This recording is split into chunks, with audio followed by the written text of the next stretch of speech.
السلام عليكم ورحمة الله وبركاته. ازيكم يا حبايبي؟ عاملين ايه؟ يا رب تكونوا بخير ان شاء الله. النهاردة هنعمل شوية فول من الاخر لسحور رمضان. كل عام وانتم بخير. قبل ما نبدأ كلامنا نسمي الله ونصلي على الرسول. اللهم صل وسلم وبارك على نبينا محمد عليه افضل الصلاة والسلام.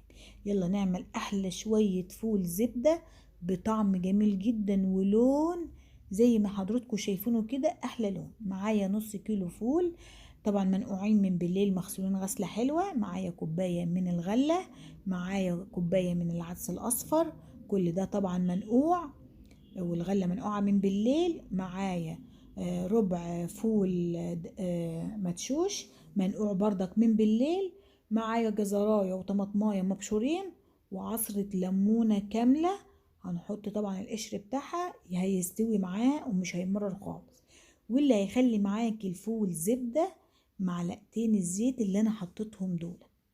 قلبي المكونات كده في بعضها، شوفوا جربوا بس، ولا تحطي رز ولا تحطي الكلام ده. معايا شريحتين برتقان بلدي، ما شاء الله عليه، ودى الفول في حتة تانية خالص. وطبعا الليمون فايدته ان هو مش بيسمر الفول، وبيخلي ميته حلوة كده وفتحة مش غامقة زي ما بتسلقوه. معايا معلقة من البابريكا ومعلقة طبعا من الكركم. وده سر نجاح وسر اللون احلى من اللي بره كمان. يعني طبعا اللي بره مش بيحطولك عدس ولا بيحطولك طماطم ولا حاجات من دي خالص، لا هو الفول بس.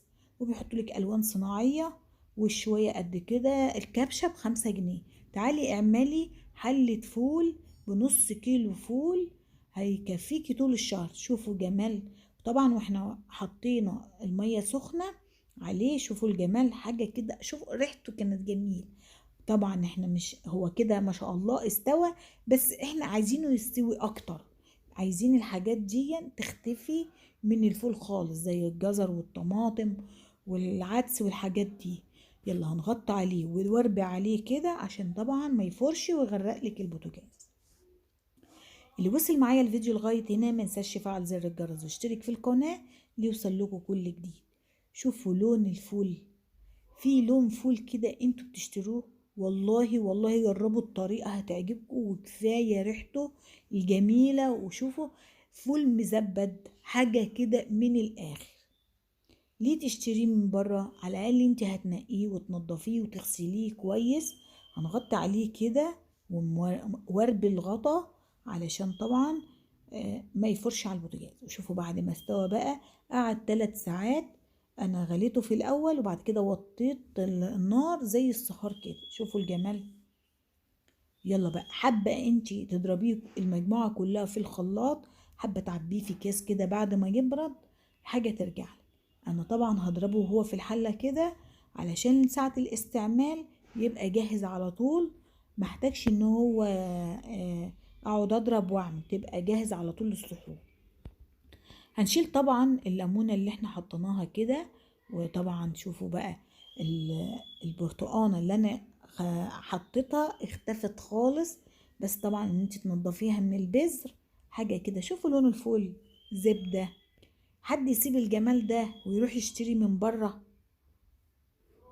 ودي الكمية بتاعتي. وشوفوا ولا بدون نشا عشان ينشي الفول منك ولا الكلام الفاضي ده. شوفوا كوباية الغلة المنقوعة بتوديه في حتة تانية خالص وطعم جميل جدا. وبتكتر الفول معاكي، وغير كده طعم حلو. هكيس الفول بتاعنا كده بالطريقة دي طبعا. تبع الكمية اللي انتي بتحتاجيها في الكيسة تحطيها. شوفوا ما شاء الله كان معايا كمية كبيرة. كان ما شاء الله يعني نص كيلو فول دميس مع ربع فول مدشوش مع كوباية عدس تمن عدس. ومعايا طبعا كوباية الغلة. شوفوا ما شاء الله. ظبطي انت الفول بتاعك بقى، عايزه تعمليه بالصلصه، عايزه تعمليه بالثوم، عايزه تعمليه زي ما انا عملته كده بالطحينه.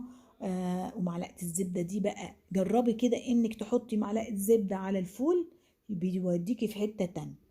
ومعلقه هرسه شطه كده، واتفضلي احلى سحور. وهو ده اللي بيقعد في البطن وانتي صايمه. لايك واشتراك للفيديو. يلا يا حبايبي، وارفعوا لي الفيديو كده وفرحوني وادعوا لي دعوة كده في التعليقات.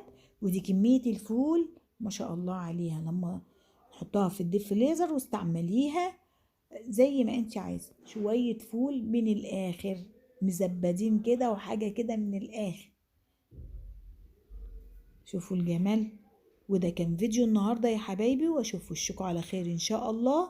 كانت معاكم ولاء احمد، والسلام عليكم ورحمة الله وبركاته.